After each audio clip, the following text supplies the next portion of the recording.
پھر دیکھیے ایک بہت اہم اعلان کیا گیا سرور کائنات کی جانب سے غدیر خود کے موقع پر۔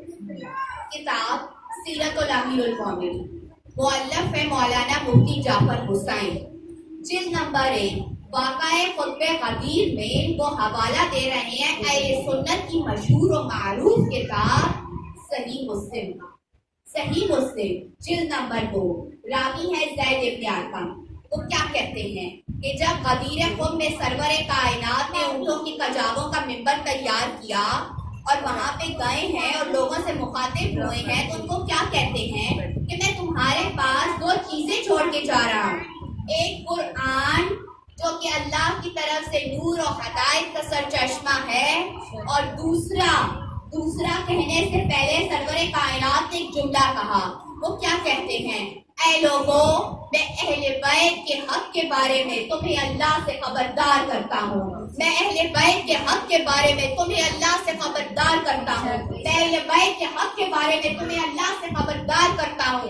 وادی قم کا وہ مقام جس کے بارے میں تاریخ کہتی ہے کہ خاردار وادی تھی، جہاں پہ سایہ نہیں تھا، مسافروں کے ٹھہرنے کا مقام نہیں ہے، پانی نہیں ہے، سورج جھلسا دینے والی گرمی برسا رہا ہے، تپتا ہوا ریگستان ہے، اور سرور کائنات اونٹوں کی کجاووں کے موجودگی کہہ رہے ہیں کہ میں تمہیں اہل بیت کے حق کے بارے میں اللہ سے خبردار کرتا ہوں۔ 3 مرتبہ اس جملے کو کہنے کا مقصد کیا ہے؟ مقصد یہ ہے کہ اہل بیت کا حق اس قدر بلند ہے، اہل بیت کا حق اس قدر واجب ہے، اہل بیت کا حق اس قدر ضروری ہے کہ جس کے بارے میں ہمیں اللہ سے ڈرنا ہے۔ یا امام منتظر یا امام منتظر وہ ظہور اب آیا، وہ ظہور اب آیا، نعرہ حیدری، حیدری، محمد والے محمد صلوات۔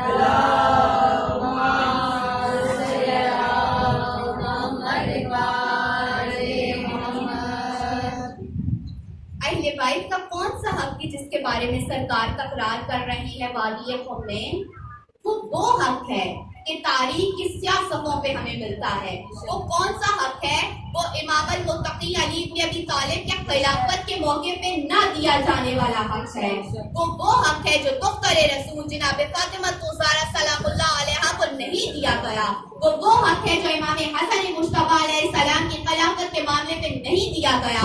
یہ وہ حق ہے جو امام حسین علیہ السلام 61 ہجری کربلا کی گرم ریگستان پہ تلاش کرتے تھے۔ یہ وہ حق ہے جو ادا نہیں کیا گیا۔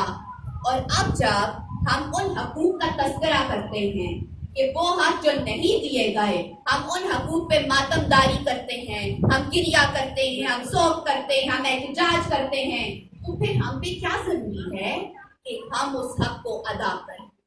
اب جب ہم موجود ہیں، اہل بیت کا فرد موجود ہے، تو ہمارے اوپر وہ حق واجب ہے، ورنہ ہم میں اور ان میں کوئی فرق نہیں جنہوں نے حق ادا نہیں کیا۔ تو اس حق کی ادائیگی کیسے کریں گے؟